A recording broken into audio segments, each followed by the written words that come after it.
ಅದರ ದುರಂತ ಏನಂದ್ರೆ ಉತ್ತರ ಹಿಂದೂಸ್ತಾನದಲ್ಲಿ ಈ ಹುಣಸೆ ಹಣ್ಣಿನ ಬಳಕೆ ಇಲ್ಲ. ಅವರೇನಿದ್ರು ನಿಂಬೆ ಹಣ್ಣನ್ನ ಸ್ವಲ್ಪ ಕಟ್ ಮಾಡಿ ಅಪ್ಪೇಸಿಸುತ್ತೆ, ಹಾಗೆ ಸ್ವಲ್ಪ ಊಟಕ್ಕೆ ಬಳಕೆ ಮಾಡಿದ್ದಾರೆ. ಅವರು ನಿಂಬೆ ಹಣ್ಣಿನ ಅದನ್ನು ಬಹಳ ಹೆಚ್ಚು ಮಾಡಲ್ಲ, ಜಸ್ಟ್ ಒಂದು ಏನು ಪ್ರಿಪೇರ್ ಮಾಡಿದ್ರು ಅದ್ರ ಮೇಲೆ ನಿಂಬೆ ಹಣ್ಣಿನ ಮೆಸನ್ನ ಬಳಕೆ ಮಾಡಿದ್ದಾರೆ. ಆಮೇಲೆ ಹಳಸಿನಕಾಯಿನ ಚಿಕ್ಕ ಅವರು ಮಾರಾಟ ಮಾಡಿದ್ದಾರೆ. ನಾನು ಮಾಜಿ ಚಂದ್ರಶೇಖರ್ ದಿವಂಗತ ಪ್ರಧಾನಮಂತ್ರಿಗಳಾಗಿದ್ದ ಚಂದ್ರಶೇಖರ್ ಮನೆಯಲ್ಲಿ ಊಟ ಮಾಡಿದ್ದೇನೆ. ಅವರು ಈ ಎಳೆಯ ಹಳಸಿನಕಾಯಿನಲ್ಲಿ ಕತ್ತರಿಸಿ ಅತ್ಯಂತ ರುಚಿಕರವಾಗಿ ಫುಡ್ಡನ್ನು ಪ್ರಿಪೇರ್ ಮಾಡಿದ್ದಾರೆ. ಆದರೆ ಈ ಮೆಚ್ಯೂರ್ ಆಗಿರೋ ಹಣ್ಣನ್ನು ಆ ಭಾಗದಲ್ಲಿ ಬಿಹಾರ ಇರ್ಬೋದು, ಮಧ್ಯಪ್ರದೇಶ ಇರ್ಬೋದು, ರಾಜಸ್ಥಾನ ಇರ್ಬೋದು, ಆ ಭಾಗದಲ್ಲಿ ಇದನ್ನು ಬಳಕೆ ಮಾಡಿದ್ದಾರೆ. ಅದರಿಂದ ಈ ಮಕಾನ ಬೋರ್ಡ್ಗೆ ಏನು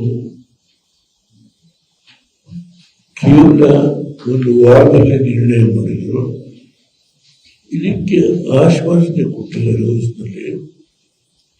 ಆದರೆ ಇನ್ನೂ ಕಾರ್ಯಕ್ಕೆ ಬಂದಿಲ್ಲ. ನಾನು ಅವರ ಆಶ್ವಾಸನೆ ಕೊಟ್ಟಾಗ ನಾನು ಲೋಕಸಭೆ ರಾಜ್ಯಸಭೆಯಲ್ಲಿದ್ದೀನಿ. ಈ ವಿಷಯನ ಸಾಕಷ್ಟು ಪ್ರಸ್ತಾಪ ಮಾಡಿದ್ದೀನಿ. ರಾಜ್ಯಸಭೆಯಲ್ಲಿದ್ದೆ. ಅವ್ರು ಬಂದು ನನ್ನ ಕೈ ಹಿಡ್ಕೊಂಡು ನಾನು ಖಂಡಿತವಾಗಿ ಜೀವ ಇಶ್ಯೂ ಮಾಡ್ತೀನಿ ಅಂತ ಹೇಳಿ ಇದೆಲ್ಲ ಈಗಾಗಲೇ ಹೇಳಿದ್ದೇನೆ ನಿಮಗೆ. ಈಗ ಮತ್ತೊಂದು ಪತ್ರವನ್ನು ಅವರಿಗೆ ಕಳಿಸಿಕೊಂಡಿದ್ದೇನೆ. ಇವತ್ತು ಪ್ರಾಮುಖ್ಯವಾಗಿ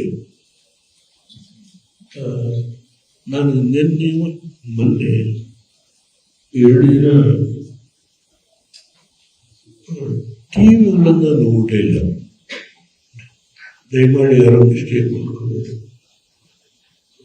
ಏಕೆಂದ್ರೆ ಒಬ್ಬೊಬ್ಬರು ಒಂದೊಂದು ರೀತಿ ಈ ರಾಜ್ಯಸಭೆ ಆಯ್ಕೆ ಬಗ್ಗೆ ವ್ಯಾಖ್ಯಾನ ಮಾಡ್ತಾರೆ ಅಂತ ನಂತರ ಬಿಸಿ ಮಾಡ್ಕೋಬಾರ್ದು ಅಂತ ಹೇಳಿ ನಾವು 2 ದಿನ ಟಿವಿ ಬಂದ್ ಮಾಡಿದೆ ನಮ್ಮ ಮನೆಯಲ್ಲಿ. ತಮಾಷೆ ಹೇಳ್ತೀನಿ, ನಮ್ಮ ಸ್ನೇಹಿತರು ಕೆಲವರು ಇಲ್ಲ ಜನ ಬಹಳ ಬೇಸರದಿಂದ ದೇವರು ಕೊಡಬೇಕಾಗಿತ್ತು, ಅನ್ಯಾಯ ಮಾಡಿದ್ದಾರೆ ಅಂತ ಮಾತಾಡ್ತಾ ಇದ್ದಾರೆ ಅಂತ. ಹೀಗೆ ನಮ್ಮ ಅಭಿಮಾನಿಗಳು ನನಗೆ ವರದಿ ಒಪ್ಪಿಸ್ತಾ ಇದ್ರು. ನಾನು ಅವರಿಗೆ ಸಮಾಧಾನ ಹೇಳ್ತಾ ಇದ್ದೆ. ನಾನು ರಾಜಕೀಯಕ್ಕೆ ಬಂದು ಎಷ್ಟು ವರ್ಷ ಆಯಿತು, 7 ದಶಕಗಳು 1916 ನಾನು ತಾಲೂಕು ಬೋರ್ಡ್ ಮೆಂಬರ್ ಆಗಿ ಎಲೆಕ್ಟ್ ಆಗಿದೆ. ಅದಕ್ಕೆ ಮುಂಚೆ ಆಂಜನೇಯ ಕೋಆಪರೇಟಿವ್ ಸೊಸೈಟಿಯ ಕ್ರೆಡಿಟ್ ಕೋಆಪರೇಟಿವ್ ಸೊಸೈಟಿ ಅಧ್ಯಕ್ಷ 1954-55. ಅದಾದ್ಮೇಲೆ ನಿಮ್ಗೆ ಅನೇಕರಿಗೆ ಗೊತ್ತಿಲ್ಲ, ಇವರು ರೂರಲ್ ಇಂಡಸ್ಟ್ರಿಯಲ್ ಕೋಆಪರೇಟಿವ್ ಸೊಸೈಟಿ ಅಂತ ಹೇಳಿ ಮಾಡಿದ್ರು. ಆಗ ಗ್ರಾಮೀಣ ಪ್ರದೇಶದಲ್ಲಿ ಇದು ಗಾಣ,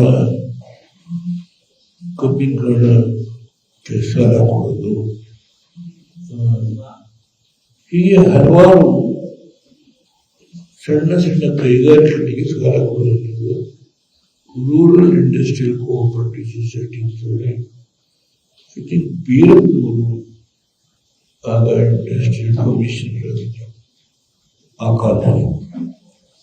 ಆಗ ನಾನು ಜನರಲ್ ಸೆಕ್ರೆಟರಿ ಹೊಳೆ ನರಸೀಪುರ ತಾಲೂಕಿನ industrial cooperative society general secretary ಆಗಿ ಕೆಲಸ ಮಾಡ್ತಾ ಇದ್ದೆ. ಹೀಗೆ 1954-55 ನಾನು ನನ್ನ ಜನಪರವಾದಂಥ ಕಾರ್ಯಕ್ರಮಗಳನ್ನು ಮಾಡತಕ್ಕಂಥ ಒಂದು ವ್ಯವಸ್ಥೆ ಜೀವನದಲ್ಲಿ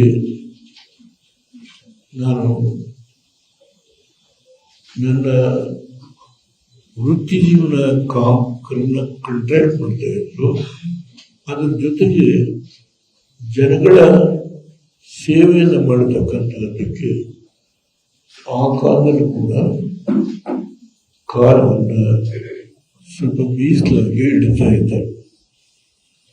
ಹಾಗೆ ಅಲ್ಲಿಂದ ಪ್ರಾರಂಭ ಆಗಿದ್ದು. ಆಮೇಲೆ ಅಸೆಂಬ್ಲಿಗೆ ನಿಲ್ಲುವ ಒಂದು ಸನ್ನಿವೇಶ ಬಂತು. ತಾಲೂಕುಗಳಿನಿಂದ ಅದು ದಿ ವೋಟರ್ ಕಾನ್ಸ್ಟಿಟ್ಯೂನ್ಸಿ 40,000. ಅದರಲ್ಲಿ ನಾನು ನಮ್ಮ ಪಕ್ಷದ ವತಿಯಿಂದ ಕ್ಯಾಂಡಿಡೇಟ್ನ ಒಂದು ಗುಂಪು ಮಾಡಿ ಹಾಕಿದ್ದೆ. ನಾವೆಲ್ಲ ಸೀಟು ಗೆದ್ವಿ. ಅದೆಲ್ಲ ಒಂದು ಇತಿಹಾಸ ಅಷ್ಟೆ. ಏಕೆಂದರೆ ಆ ಕಾಲದಲ್ಲಿ ನಮ್ಮ ಕ್ಷೇತ್ರದಲ್ಲಿ ವೈವೀರಪ್ಪನವರು ಎ.ಜಿ. ರಾಮಚಂದ್ರಯ್ಯರನ್ನು ಸೋಲಿಸಿ 2ನೇ ಬಾರಿಗೆ ಗೆದ್ದರು.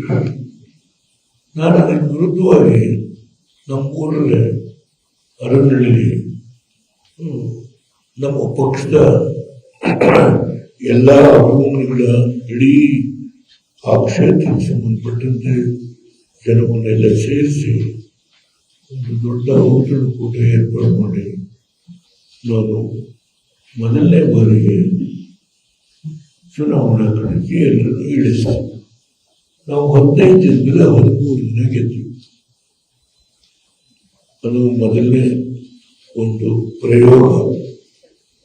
ಅದಾದ್ಮೇಲೆ ನಾನೇ ಅಸೆಂಬ್ಲಿಗಿಂತ ವೈವೀರಪ್ಪನವ್ರನ್ನ ಸೋಲಿಸ್ತೀನಿ. ಅಲ್ಲಿಂದ ಮುಂದಕ್ಕೆ ರಾಜಕೀಯ ಹಂತ ಹಂತವಾಗಿ ಈಗ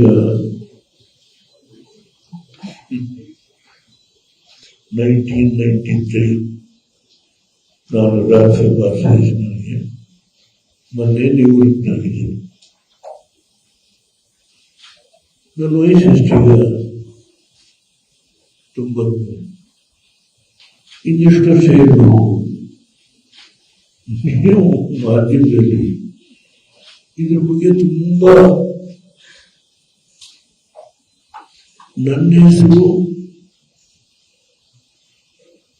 ಕನ್ಸಿಡರ್ ಮಾಡ್ತಾರೆ ಅಂತ ಹೇಳಿ ಒಂದು 7-8 ಹೆಸರುಗಳ ಜೊತೆಗೆ ನನ್ನನ್ನು ಸೇರಿಸಿ ನೀವು ಅದಕ್ಕೆ ಒಂದು ದೊಡ್ಡ ಪ್ರಚಾರ ಮಾಡಿದರೆ ದಯಮಾಡಿ ನೀವು ಪ್ರಚಾರ ಮಾಡೋದಕ್ಕೆ ನಾನು ಬೇಸರ ಮಾಡ್ಕೊಳ್ಳೋದಿಲ್ಲ. ನಿಮಗೆ ಆಭಾರಿಯಾಗಿದ್ದೇನೆ. ನಾನು ಹೋದ ತಿಂಗಳು 26ನೇ ತಾರೀಕು